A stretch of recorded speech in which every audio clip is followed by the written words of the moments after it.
வணக்கம். சியான் விக்ரம் நடிப்பில் பா ரஞ்சித் அவர்களுடைய டைரக்ஷன்ல வந்திருக்கிற தங்கலான் தகதகன்னு இருக்கிறாரா, இல்ல கொஞ்சம் சாரம் கம்மியா 24 கேரட் இல்லாம இருக்கிறாரா, அதைத்தான் இந்த வீடியோவில் பார்க்க போறோம். நில உடைமை சமுதாயம் அப்படின்னு சொல்லுவோம்.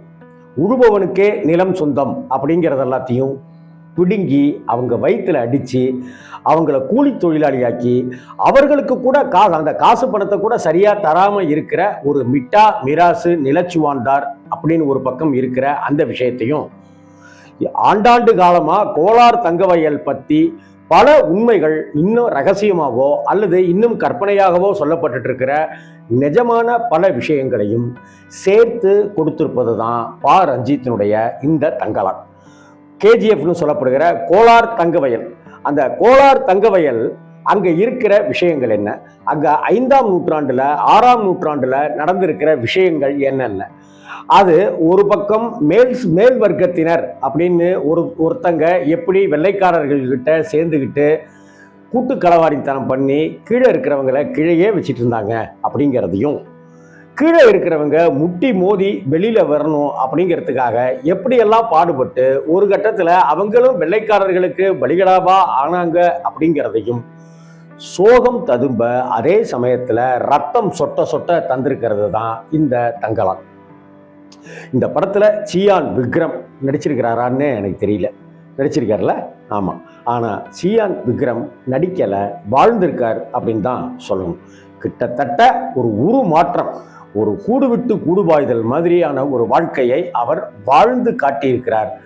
அப்படிப்பட்ட ஒரு மிரட்டலான நடிப்பை விக்ரமை தவிர இந்த நிமிஷம் வேற யாரையுமே நம்மளால கற்பனை செய்து கொண்டு கூட பார்க்க முடியாது. இதே போல வைஷ்ணவத்துல தீராத மிகப்பெரிய பாரதியார் போல வைஷ்ணவத்துல ஒரு மிகப்பெரிய தீவிரவாதம் பண்ணியவர், ஒரு மாற்று கருத்துக்களை முன்வைத்தவர் அப்படின்னு சொல்லப்படுகிற ராமானுஜரை பின்பற்றி கீழ்வர்க்கத்தினருக்கு பூணூல் அணிவித்து நாராயணா மந்திரம் சொல்லி இருக்கிற அந்த பசுபதியினுடைய கதாபாத்திரம், பசுபதி அதை உள்வாங்கி கொண்டு நடித்த விதமும் விக்ரமுக்கு அடுத்தபடியாக பசுபதியினுடைய நடிப்பு பாராட்டத்தக்க வகையில் இருக்குங்கிறதையும் குறிப்பிட்டாகணும்.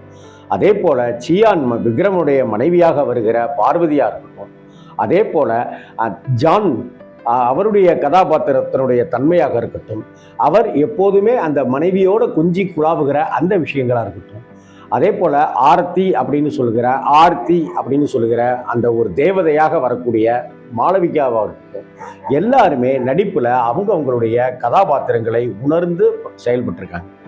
இந்த படத்தினுடைய வசனங்களை பா ரஞ்சித்தோட சேர்ந்து எழுத்தாளர் அழகிய பிரியவனும் தமிழ் பிரபாவும் சேர்ந்து படைப்புகளை உருவாக்கியிருக்காங்க.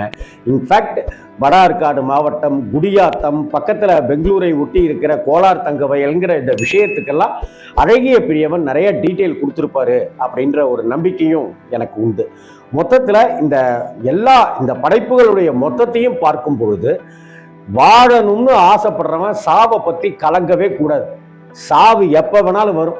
இப்படியே அடிமையா இருந்து வாழ்றதை விட போராடி எதிர்த்து நின்று செத்து போறதே மேல் அப்படிங்கிற அந்த கருவை வைத்துக்கொண்டு ஆண்டாண்டு காலமா பாட்டன்களும் கூட்டன்களும் என்னென்ன போராட்டங்களை எல்லாம் சந்தித்தார்களோ அப்படியான போராட்டங்களை சந்திக்கிற அந்த சியானுடைய அந்த கிராமத்தை சேர்ந்தவர்களும் அங்க இருக்கிற எளிய மாந்தர்களும் அவர்களுடைய உணர்வுகளும் தான் இங்க ரொம்ப அழுத்தம் திருத்தமா பதிவு செய்யப்பட்டிருக்கு.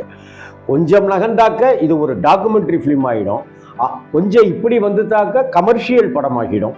ஆனால் இரண்டுக்கும் நடுவே ரொம்ப அல்லாடி இந்த படத்தை இயக்குவதற்கான முனைப்புல பா ரஞ்சித் இயங்கியிருக்கார் அப்படின்னு தான் சொல்லணும். அவருடைய முந்தைய படைப்புகளில் பளீர்னு இருக்கிற இந்த விஷயங்கள் இங்கே சரித்திர புனைவுகளோட வரலாற்று பதிவுகளையும் சேர்த்து கொஞ்சம் கற்பனையையும் கலந்து சொல்லப்படுகிற விஷயங்கள் சாதாரண ரசிகர்களுக்கு புரியலையே அப்படின்னு சொல்லலாம். ஆனால் அதை தாண்டி இந்த படம் மிகப்பெரிய தாக்கத்தை ஏற்படுத்தும் அப்படிங்கிறதுல எந்த ஒரு மாற்று கருத்துமே கிடையாது. அதே போல நடிக்கிறதுக்கு வந்திருக்கிற ஜிவி பிரகாஷ் அவர்கள் இந்த படத்துக்கு இசையமைச்சிருக்கார். ஏன் அந்த வார்த்தையை நான் சொல்றேன்னாக்க, ஜிவி பிரகாஷ் இசையமைத்தால் அவர் இன்னும் ஒரு 4 வருடத்துல மிகப்பெரிய உயரத்தை அடைவார். பாடல்களாக இருக்கட்டும், பின்னணி இசையாக இருக்கட்டும், ஜிவி பிரகாஷ் இந்த பிரம்மாண்டமான கதையை உள்வாங்கி கொண்டு அவ்வளவு அட்டகாசம் பண்ணியிருக்கார். அந்த ஃபீலிங்கை நமக்குள்ளார ரொம்ப அழகாக தன்னுடைய இசையால் கடத்தியிருக்கிற ஜிவி பிரகாஷ்க்கு ஒரு தனி பொக்கே கொடுத்து பாராட்டுக்களை தெரிவிக்கணும். அதே போல இந்த படத்தில் வரக்கூடிய பாடல்களும் கூட ரொம்ப அட்டகாசமாக பண்ணப்பட்டிருக்கு. சாண்டி மாஸ்டருடைய டான்ஸ் மூமெண்ட் பிரமாதமான கொரியோகிராஃபி பண்ணப்பட்டிருக்கு. அதே போல் கிஷோர் குமாருடைய ஒளிப்பதிவுங்கிறது படத்துக்கு உண்டான ஒரு கலரை கொடுக்குது. அந்த கலர் நமக்கு அந்த துக்கத்தையும் அந்த வேதனையையும் அந்த வறுமையையும் அப்படியே நமக்குள்ளார கொண்டு வந்து இறக்கிறது. அந்த வகையில் கிஷோர் குமாருடைய ஒளிப்பதிவு ரொம்ப பிரமாதமாக இருக்குது. அதே போல் ஆர்கே செல்வா அவருடைய எடிட்டிங் ஒர்க்கும் இந்த படத்தினுடைய பிரம்மாண்டத்தை கூட்டி காமிச்சிட்டே போயிட்டு இருக்கு. இன்னும் கொஞ்சம் இந்த படத்தை கொஞ்சம் நீளத்தை குறைச்சிருந்தாக்க இன்னும் ரொம்ப நல்லா இருந்திருக்குமோ அப்படிங்கிற ஒரு எண்ணமும் எனக்கு இருக்கு. படத்தினுடைய சண்டை காட்சிகள் எல்லாமே மிரள வைக்குது. நம்ம பாகுபலி மாதிரி ராஜமௌலி படத்தை கொண்டாடுறோம், இங்கே பொன்னியின் செல்வன் மணிரத்னம் எடுத்த பொன்னியின் செல்வனை கொண்டாடுறோம். கிட்டத்தட்ட அந்த வகையில் இந்த தங்கலானும் தங்கத்தை போல ஜொலிக்கிறான், தங்கத்தை போல இதையும் கொண்டாட வேண்டும், தங்கலானையும் கொண்டாட வேண்டும். அந்த வகையில் ஆர்ட் டைரக்ஷன் ஒர்க்கு இந்த படத்தில் ரொம்ப பிரமாதமாக இருக்குது. எஸ் மூர்த்தி 50வது படமும் என்னமோ டைட்டில் போடுறாங்க, இன்னொருத்தருக்கு 25வது படம்னு போடுறாங்க. அவங்கெல்லாம் இன்னும் நிறைய படம் பண்ணணும்னு நான் தனிப்பட்ட முறையில் வாழ்த்துறேன். அந்த எஸ் முரளியினுடைய ஆர்ட் டைரக்ஷன் ஒர்க்கு ரொம்ப பிரமாதமாக இருக்குது. எது சிஜி ஒர்க்கு, எது ஆர்ட் டைரக்ஷன் ஒர்க்கு, எது நிஜமான பகுதி அப்படிங்கிறதே தெரியாத அளவுக்கு இந்த படம் கடுமையாக உழைச்சிருக்கிறாங்க. ஒவ்வொருத்தருடைய வேர்வையும் இந்த படத்தில் அட்டகாசமான காட்சிகளாக, ரொம்ப பிரமாதமான காட்சிகளாக வெளிவந்திருக்கு. மொத்த டீமுமே அவ்வளவு உழைப்பை கொடுத்துருக்குறாங்க. அதே போல் ஸ்டென்னர் சான் அவருடைய ஃபைட்டிங் அவ்வளவு மிரட்டலாக இருக்குது.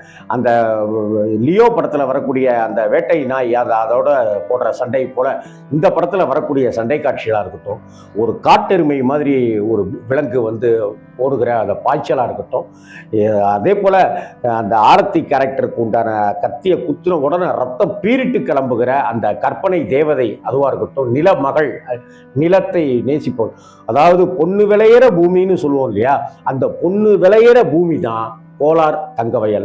அந்த படத்தை முடிச்சுட்டு வெளியில நம்ம கிளம்பும் போது நம்மளை நிக்க விடாம ரஞ்சித் அப்படியே கட்டி போடுறார். என்ன காரணம்னா, நிஜமான கோலார் தங்கவயல், அந்த கோலார் தங்கவயல்ல இந்தந்த வருடங்கள்ல வாழ்ந்த வீடு, அந்த வீட்டில் வசிப்பவர்கள் யாரு, அங்க கூலிக்காக அவங்க நின்று கொண்டிருக்கிற அந்த புகைப்படங்கள், அங்க இருக்கிற துரைமார்கள், அவர்களுடைய வேதனைகள், அந்த போராட்டத்தில் ஈடுபட்டவங்கன்னு பலருடைய புகைப்படங்கள் அப்படியே விரிய விரிய விரிய விரிய இந்த தங்கலான் படத்தை இன்னொரு தடவை பார்த்தா என்ன அப்படிங்கிறது தான் என்னுடைய விமர்சனம். 5 ஸ்டார் அப்படின்னாக்க இந்த படத்துக்கு நான் 4 ஸ்டாருக்கு மேலே கொடுக்கறதுக்கு நான் தயாராக இருக்கேன். தங்கலான் விக்ரம் சாருக்கு, ரஞ்சித் சாருக்கு விருதுகள் காத்திருக்கு. சார், இன்னும் ஒரு விருது உங்களுக்கு இந்த தங்கலான் மூலம் கிடைக்க போகுது. விக்ரம் சார் ரெடியாக இருந்துக்கங்க.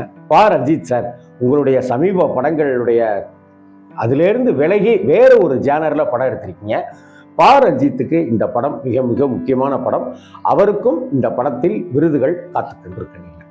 தங்கலான் டீமுக்கு வாழ்த்துக்கள். கண்டிப்பாக பார்க்க வேண்டிய படம், மிஸ் பண்ணிடாதீங்க. வணக்கம்.